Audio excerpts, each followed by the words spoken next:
عارف البركان؟ اللي هو عباره عن جبل وعنده فوهه كده من فوق، ده بيكون عباره عن منفذ حراري لكوكب الارض.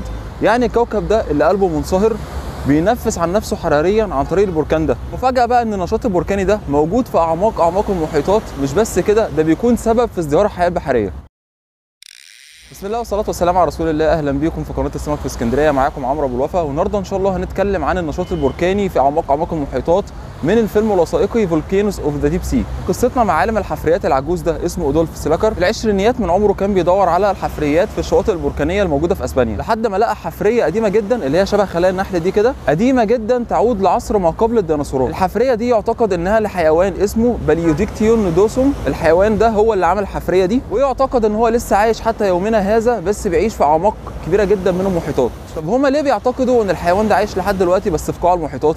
لان الشاطئ اللي كان بيدور فيه العالم ده على الحفريه دي، اصلا الشاطئ ده كان في زمن قبل كده كان قاع محيط. المهم العالم ده فضل عمره كله نفسه يشوف الحيوان اللي هو اسمه باليوديكتيون نودوسوم اللي هو عمل الحفريه دي، بس الكلام ده كان شبه مستحيل، لانك انت لازم تغطس وتدور على اعماق فوق ال 2000 متر. بعديها بقى ب 50 سنه كان العلم اتطور شويه، وبقى فيه غواصه استكشافيه تابعه لسلاح البحريه الامريكي. الغواصه دي اسمها ألفين، وهي مصممه للغطس في الاعماق السحيقه وسحب العينات منها. كمان بتقدر توصل لعمق 4500 متر بسهوله، وكمان دلوقتي تم تطويرها بتوصل لاعماق لحد 6000 متر واكتر. كمان تقعد اجمالي 9 ساعات تحت سطح الميه. الغواصه ألفين دي كان بينزل عليها بقى العلماء والباحثين الامريكان عشان يدرسوا اعماق المحيطات، من ضمنهم واحد اسمه بيتر رونا. بيتر رونا ده استاذ في علوم المحيطات، وكان بيستكشف حاجه اسمها حواف منتصف المحيطات، او اسمها ميد اوشن ريدج. ايه بقى يا اخويا حواف منتصف المحيطات دي بقى؟ حواف منتصف المحيطات دي تعبير بيطلق على سلسله من الجبال موجوده تحت المحيط، وسلسله كبيره جدا من الجبال. الجبل الواحد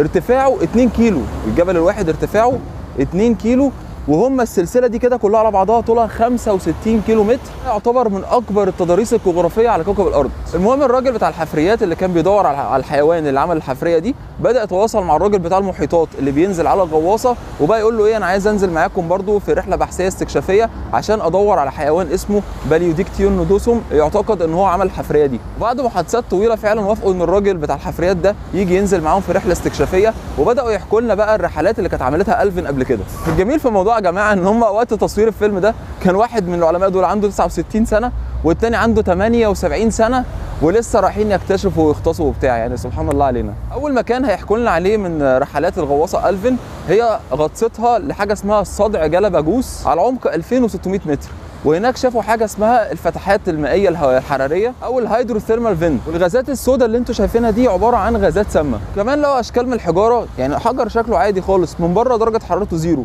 من جوه بقى درجه حرارته 370 درجه مئويه، ودرجه الحراره دي كافيه انها تدوب الرصاص. طيب وسط الحراره بقى والغازات السامه والظروف الصعبه دي كلها، هل ممكن تلاقي حياه بحريه؟ مدهش بقى في الموضوع ان هم وسط الظروف دي كلها فعلا لقوا حياه بحريه، زي مثلا دوده الفانيلا اللي هي عندها دراعات ياما دي، لو عماله تطلع وتخرج من الجحر بتاعها ده عادي جدا ولا كأن في اي حاجه، مع ان درجه الحراره في الجحر ده كان ممكن تسلق استاكوزا. طيب الحراره دي كلها جايه منين؟ يعني بابسط تعبير كده خالص، هي كوكب الارض ده كله من جوه منصهر، ومن بره في قشره ارضيه. لما بيحصل ان القشره الارضيه عليها صفائح تكتونيه من فوق، لما بيحصل تباعد منهم بتطلع شويه من المعادن المنصهره دي من تحت الارض.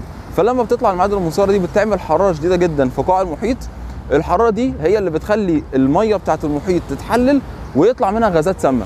ده الموضوع يعني باختصار بسيط. تاني رحله يحكوا لنا عليها في شرق المحيط الهادي قرب المكسيك، والمكان ده بقى كان حصل فيه ثوره بركانيه فعلا، وطلعت حمم بركانيه من تحت الارض، وهم راحوا بالصدفه اول ما الدنيا هديت. بيقول لك بقى الحمم البركانيه دي لما هديت بقى سابت اثارها مكان كده اكنها مدينه غرقانه او اثار لحضاره قديمه شكلها تحفه جدا. طبعا المفروض البركان اللي حصل ده او الثوره دي اللي حصلت قضت على الحياه تماما، لكن اتفاجئوا باشكال الحياه هناك. اول حاجه شافوها ديدان الاسباجيتي، طبعا واضح جدا ان يلاقي اسمها بالشكل ده، ولقوا اعداد كبيره جدا منها. كمان لقوا شقائق نعمان بدا يكبر، وانواع معينه جدا من الكابوريا، وانواع غريبه جدا من الاخطبوطات، من ضمنهم الاخطبوط دامبو اللي هو عنده حاجات كده من فوق عامله زي الودان، شبه الودان الطويله بتاعه الفيل دامبو. كل ما يبصوا في حته يلاقوا حياه. في بلح بحر في كل حته باعداد كبيره جدا اللي هو لونه ذهبي ده، اسمها كيلزور سيد اللي هي لونها ابيض دي، وديدان انبوبيه عملاقه اللي هي لونها احمر دي. ايه اللي بيحصل ده يا جدعان؟ مع ان المفروض المكان ده سام جدا، ازاي في الحياه دي كلها؟ كمان خلي بالك المخلوقات دي كلها عمرها ما شافت ضوء شمس في حياتها، لان المكان ده ضوء الشمس بيوصل اول 300 متر بس في الميه.